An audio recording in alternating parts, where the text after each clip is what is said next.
Jangan cuma cari bacaan-bacaan nggak jelas tuh ngapain? Main tik-tok, tik-tak, nggak ada kerjaan.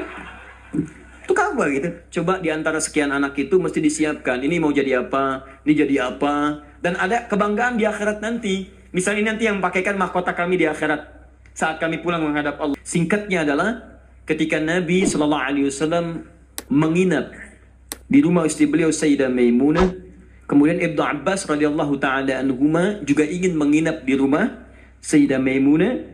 Setelah itu tujuannya untuk mengetahui kebiasaan Nabi. Ini Bapak Ibu, maaf ya, kalau saya harus sampaikan permohonan maaf di awal. Kebanyakan orang belajar hadis itu seringkali melewati muqaddimahnya, pengantar hadisnya. Hanya langsung ingin tahu poin-poinnya aja isinya seperti apa. Padahal pengantar hadis itu memberikan inspirasi pada kita membentuk karakteristik seperti orang-orang baik di masa lalu. Jadi saya sarankan kepada Anda, kalau Anda belajar hadis, kemudian ingin Anda bahas, ada dua hal penting di hadis itu. Satu sanad, dua matan. Sanad itu adalah singkatnya silsilah periwayat hadis yang meriwayatkan hadis itu sampai pada kita. Siapa yang meriwayatkan hadisnya? Pelajari kenapa dia bisa meriwayatkan hadis, apa kebiasaannya. Yang kedua matan. Matan itu isi hadisnya. Nah sekarang lihat baik-baik ya. Ibnu Abbas ini yang meriwayatkan hadis kita ini, yang sampai kepada kita. Siapa Ibnu Abbas ini? Ini masih kecil anaknya. Ya, anaknya Abbas. Abbas punya dua anak laki-laki, satu Fudail, kedua Abdullah. Abdullah ini ketika dilahirkan, suasananya lahir tumbuh di akhir-akhir kehidupan Nabi SAW. Jadi masih kecil. Nabi meninggal dunia wafat, usianya masih 13-14 tahun.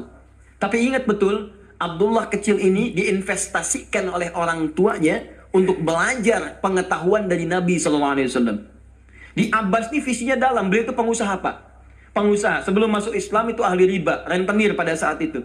Bahkan riba yang dibebaskan pertama kali, ayat riba yang turun untuk membebaskan ribanya Abbas. Dibebaskan, begitu keluar dari jerat-jerat yang buruk itu, usahanya meningkat jadi kaya. Tapi hebatnya, status kekayaannya tidak melunturkan visi hidupnya untuk mendekatkan anaknya dekat dengan Nabi SAW. Jadi tidak menghalangi Anda boleh jadi direktur apapun silahkan. Direktur A, direktur B, pengusaha A, pengusaha B, nggak jadi masalah. Tapi masa iya sih dari sekian anak Anda nggak ada yang hafal Quran? Anda harus punya cita-cita. Nih saya bekerja di sini, saya belum hafal Quran, tapi anak saya dia mesti hafal. Anak Anda yang pertama ini penghafal Quran, yang kedua ahli hadis, ketiga ahli tafsir, keempat ahli fikih. Allahu Akbar. Begitu Anda mendapatkan kesulitan di rumah tentang hal tertentu, anak Anda solusinya di situ. Begitu mendapatkan masalah, kakak sini, apa ayatnya? Oh ini ayat, bla bla bla bla bla. Selesai. Masya Allah. Adik, hadisnya apa yang menguatkan ini? Ini ayat. Anmada kalau Rasulullah SAW. Selesai. Apa hukum fikihnya? Ini ayat. Masya Allah. Apa turunan tafsirnya? Ini abi. Masya Allah. Sudah. Ustadz nggak laku. Nggak lengkap di rumah. Ya. Nah ini disiapkan oleh Abbas, anak pertama saya. Karena dia sudah dewasa, maka saya hibahkan untuk membantu Nabi. Makanya banyak kisah tentang sirah Nabawi wafatnya Nabi, itu hanya berhenti wafat di pangkuan Sayyidah Aisyah. Berwudu, sholat, di pangkuan Sayyidah Aisyah wafat. Tapi siapakah yang membawakan air wudunya? Fudail, kakaknya Abdullah. Beliau yang membawakan air wudunya. Berwudu Nabi kemudian dengan bejana itu. Dan itu sampai berkhidmat pada Rasulullah sampai di akhir hidupnya. Tapi yang kecil ini langsung dihadirkan nuansa cinta kepada Nabi untuk mempelajari bagian kesolehan dan pengetahuannya. Nah, tandanya seperti ini. Maksudnya adalah, kata para ulama hadis, jika Anda memiliki anak-anak yang serupa, laki-laki atau yang sebagainya, kemudian menemukan orang-orang soleh sekitaran Anda, maka dekatkan anak itu kepada dirinya atau majlisnya. Hadirkan. Kami dulu waktu belajar terbiasa, di mana ada syekh, kita lazimi syekh itu. Sekalipun kami jadi pembantunya. Itu biasa. Bawakan tasnya. Begitu bawakan tas, di jalan kita tanya masalah hukum dan sebagainya. Kadang kami gorengkan makanan untuknya. Begitu digorengkan, selesai dihidangkan, itulah yang hadir dari lisan beliau. Kalau Rasulullah SAW, Rasulullah SAW bersabda, jika kamu menghidangkan makanan begini, wah datang kepada kita tuh.